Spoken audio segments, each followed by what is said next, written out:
After a couple straight years of McKinney Boyd exiting after a first-round playoff defeat, they come up the victors 24-9 over Richardson Pearce in the first round of the playoffs. I'm joined by their head coach, Don Drake, and definitely an exciting win for your team.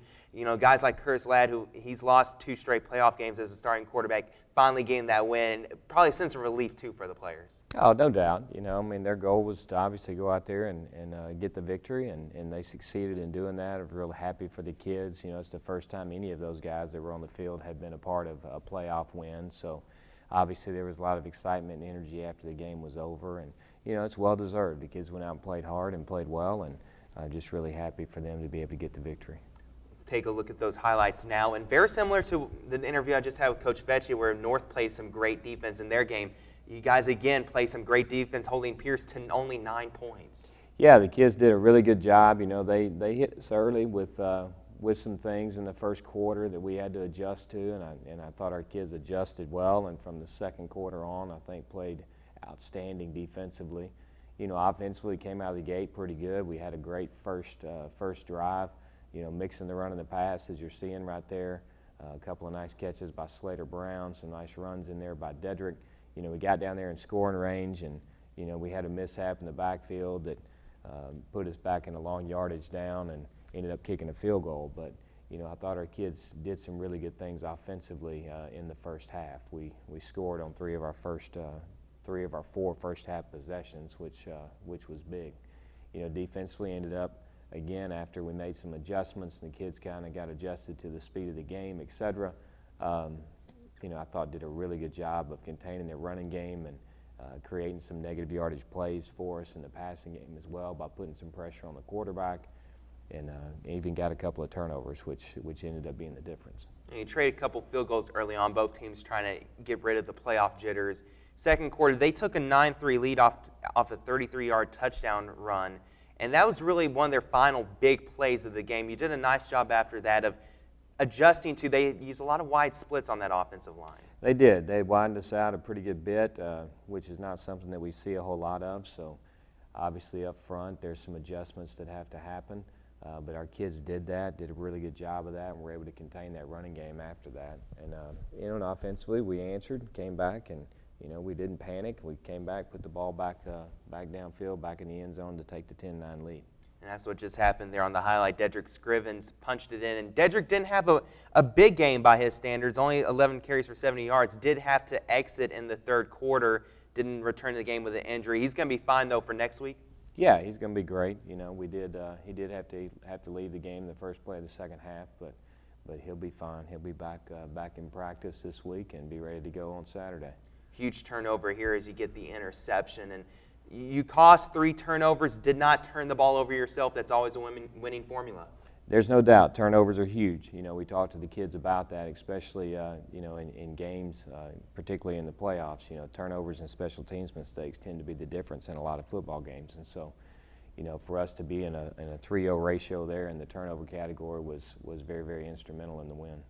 Not a big passing game for Curtis, only 5 of 11 for 61 yards, but ran the ball 15 times for 57 yards and 2 rushing touchdowns. Very involved in that running tag was Curtis, as he has been all year long, and especially when Dedrick came out in the second half, it was important for him to put his nose forward.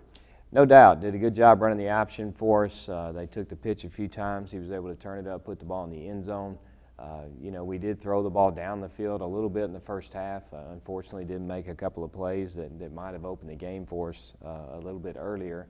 But we didn't make the play, you know, which we'll need to this week. It's going to be pretty important. Once we got in the second half, defensively, we were playing really well.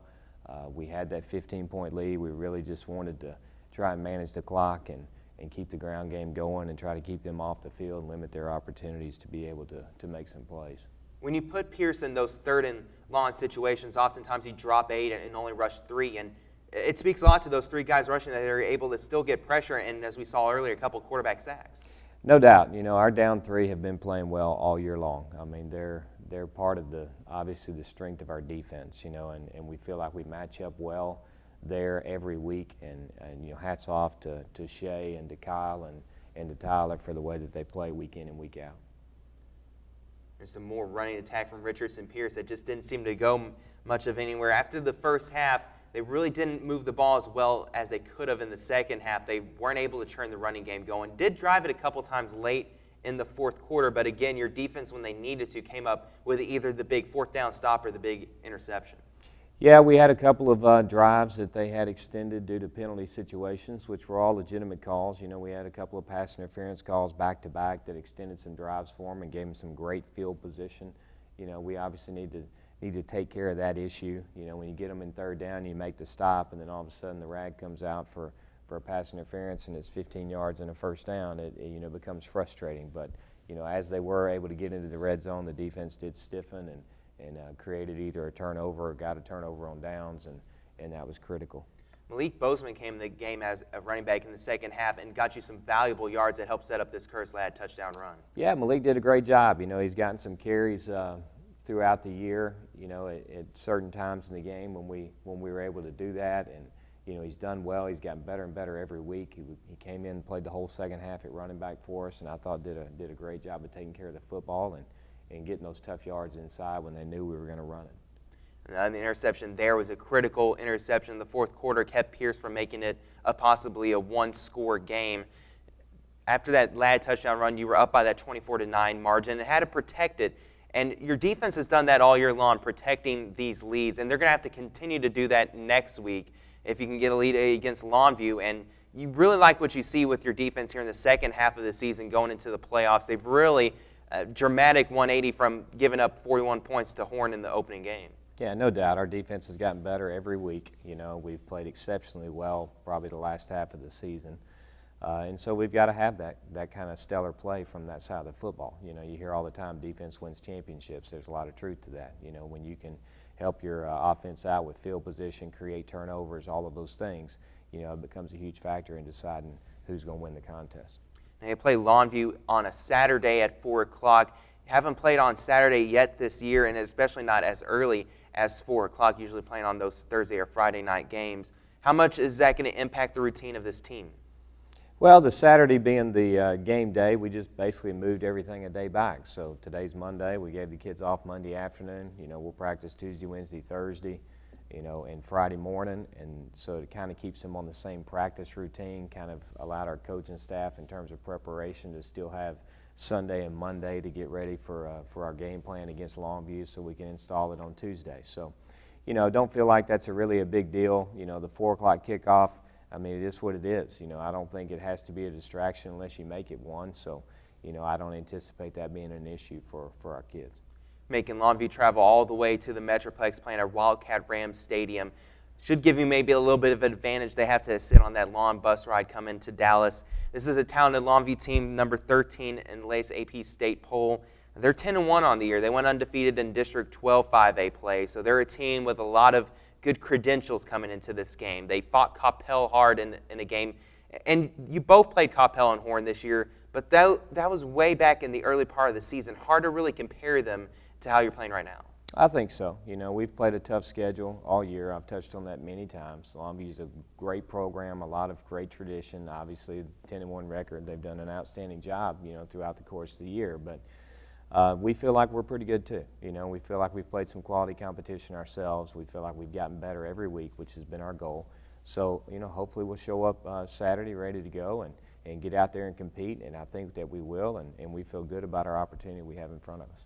Longview always has a lot of talented athletes on both sides of the ball. On offense, they have a lot of speed guys. They don't throw it that much, but when their quarterback Chumley does throw it, it's usually a deep pass. They have a good receiver in Dorian Leonard, who leads the team in receptions and yards. And you're going to match up Kalen Young with him, and he's a guy that had an injury in your previous game against Pearce, played some in that game, but you like him to be able to shut down Leonard. Well, we like the height. You know, Kalen's about 6'1", so you know, we have a little extra height there at the corner position. The Leonard kid's probably 6'4", I would imagine. So, you know, the extra height definitely helps. Kalen's done a great job all year in those kind of matchup situations. So we feel good about that. But, you know, defensively we were playing well, as we touched on a second ago. Yes, they do have some weapons. Yes, they have speed. You know, the hasty kid at running back is a very explosive player. They don't throw it much. When they do, it's typically way down the field trying to create big plays. And so we've got to do a great job of taking their running game away, which is something we feel like we have to focus on every week, and then eliminate the big play opportunity in the back end. if we do that, we feel like we got a great opportunity in front of us.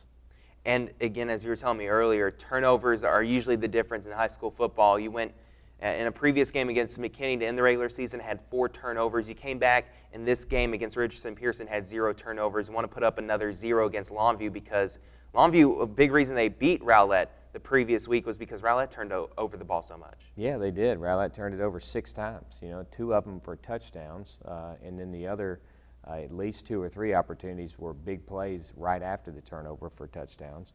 I got to see that game on Saturday, and it was 21-14 even after Rowlett had given up a pick 6. With 2 minutes to go in the first half, they turned it over again, gave up a big play, and we're down 28-14 at halftime. So turnovers are a big key in the ball game. You've got to not give it away, and you've got to take it away every opportunity that you get, and that tends to change the outcome. Well, Coach, I know it's going to be a Saturday game. You have an extra day to prepare, but I know you got to get to that. Thanks so much, though, for joining us here on Sports Talk. You bet. Thank you. That's Don Drake, the head coach of the McKinney Boyd Broncos, winning their playoff game last week against Richardson Pearce. They play Longview 4 o'clock on Saturday at Wildcat Ram Stadium. If the Boyd team can beat Longview, that'll definitely set up as a win that proves that Boyd has a chance to get out of this Region 2 and into the state semifinals.